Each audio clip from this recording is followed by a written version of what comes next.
ఆంధ్రప్రదేశ్ నిరుద్యోగులందరికీ కంగ్రాచులేషన్స్ అండి. ఎందుకంటే నిరుద్యోగంలో ఫస్ట్ మనమే ఉన్నాం అంటే దీన్ని గర్వించదగ్గాల్సిన విషయం అన్నమాట. ఎందుకంటే ఒక్కసారి ఆలోచించండి, నిరుద్యోగులందరూ కలిసి ఈరోజు ఓటేసింటేనే మీరు పదవిలో ఉన్నారు. అదే నిరుద్యోగులతో మళ్ళీ పెట్టుకుంటున్నారు. పాదయాత్ర విషయంలో ఏం చెప్పారో ఒక్కసారి గుర్తు తెచ్చుకోండి సీఎం గారు. ఒక్కసారి అభ్యర్థులు 25,000 ఉన్నాయన్నారు కాబట్టి మీకు సీట్ ఇచ్చి మేము ఈరోజు రోడ్డు పాలు ఎక్కుతున్నామంటే ఎటువంటి అవమానాలో ఇది చేసుకోండి. ఒకసారి హాస్టల్ ఫీజు కట్టుకోవాలి, స్టడీ హాల్స్ కి కట్టుకోవాలి, కోచింగ్ సెంటర్లకు కట్టుకోవాలి, ఇంటి దగ్గర ఫ్యామిలీని వదిలేసి ఈరోజు 3 సంవత్సరాల పాటు కుర్చీలకు అంకితమయ్యాం. ఎవరండి బాధ్యులు చెప్పండి. తెలంగాణలో ఇలానే జరిగింది, నిరుద్యోగులతోనే పెట్టుకున్నారు.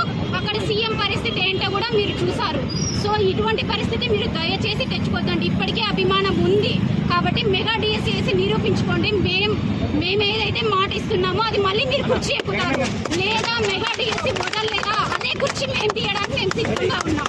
తర్వాత మీ ఇష్టం అండి. దయచేసి విన్నతి చేస్తున్న శాసనసభల్లో జరిగే చట్టసభల్లో ప్రతిసారి మేము సీఎంలు చర్చ జరుగుతుంది అంటే టీవీలు వదిలేసి బుక్కులు వదిలేసి టీవీల ముందర కూర్చోవాలి. అంటే మెగా డిఎస్సీ వదులుతున్నారా అనే ఆశ పుట్టిస్తారు.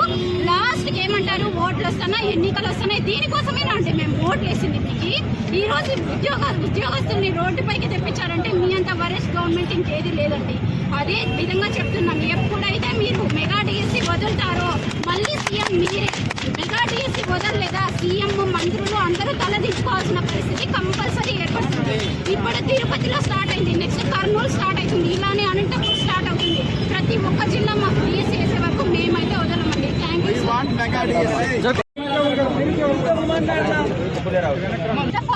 ఆంధ్రప్రదేశ్ నిరుద్యోగులందరికీ కంగ్రాచులేషన్స్ అండి. ఎందుకంటే నిరుద్యోగంలో ఫస్ట్ మనమే ఉన్నాం అంటే దీన్ని గర్వించదగ్గాల్సిన విషయం అన్నమాట.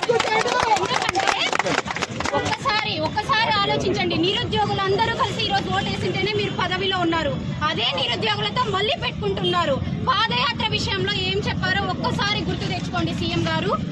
ఒక్కసారి అభ్యర్థులు 25,000 ఉన్నాయన్నారు కాబట్టి మీకు సీట్ ఇచ్చి మేము ఈరోజు రోడ్డు పాలు ఎక్కుతున్నామంటే ఎటువంటి అవమానాలో ఇది చేసుకోండి. ఒకసారి హాస్టల్ ఫీజు కట్టుకోవాలి, స్టడీ హాల్స్ కి కట్టుకోవాలి, కోచింగ్ సెంటర్లకు కట్టుకోవాలి, ఇంటి దగ్గర ఫ్యామిలీని వదిలేసి ఈరోజు 3 సంవత్సరాల పాటు కుర్చీలకు అంకితమయ్యాం. ఎవరండి బాధ్యులు చెప్పండి. తెలంగాణలో ఇలానే జరిగింది, నిరుద్యోగులతోనే పెట్టుకున్నారు.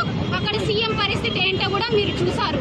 సో ఇటువంటి పరిస్థితి మీరు దయచేసి తెచ్చుకోద్దండి. ఇప్పటికే అభిమానం ఉంది కాబట్టి మెగా డిఎస్సీ వేసి నిరూపించుకోండి. మేము ఏదైతే మాట ఇస్తున్నామో అది మళ్ళీ మీరు కుర్చీ ఎక్కుతారు. లేదా మెగా డిఎస్సీ వదలలేదా అదే కుర్చీ మేము తీయడానికి మేము సిద్ధంగా ఉన్నాం. తర్వాత మీ ఇష్టం అండి. దయచేసి విన్నతి చేస్తున్న శాసనసభల్లో జరిగే చట్టసభల్లో ప్రతిసారి మేము సీఎంలు చర్చ జరుగుతుంది అంటే టీవీలు వదిలేసి బుక్కులు వదిలేసి టీవీల ముందర కూర్చోవాలి. అంటే మెగా డిఎస్సీ వదులుతున్నారా అనే ఆశ పుట్టిస్తారు. లాస్ట్కి ఏమంటారు, ఓట్లు వస్తున్నాయి, ఎన్నికలు వస్తున్నాయి. దీనికోసమేనా అంటే మేము ఓట్లు వేసింది మీకు. ఈ రోజు ఉద్యోగస్తుల్ని రోడ్డుపైకి తెప్పించారంటే మీ అంత వరెస్ట్ గవర్నమెంట్ ఇంకేది లేదండి. అదే విధంగా చెప్తున్నాను, ఎప్పుడైతే మీరు మెగా డిఎస్సీ వదులుతారో మళ్ళీ సీఎం మీరే. మెగా డిఎస్సీ వదలలేదా సీఎం మంత్రులు అందరూ తలదించుకోవాల్సిన పరిస్థితి కంపల్సరీ ఏర్పడుతుంది. ఇప్పుడు తిరుపతిలో స్టార్ట్ అయింది, నెక్స్ట్ కర్నూలు స్టార్ట్ అవుతుంది, ఇలానే అనంతపురం స్టార్ట్ అవుతుంది. ప్రతి ఒక్క జిల్లా మాకు డిఎస్సీ వేసే వరకు మేమైతే వదలమండి. Thank you.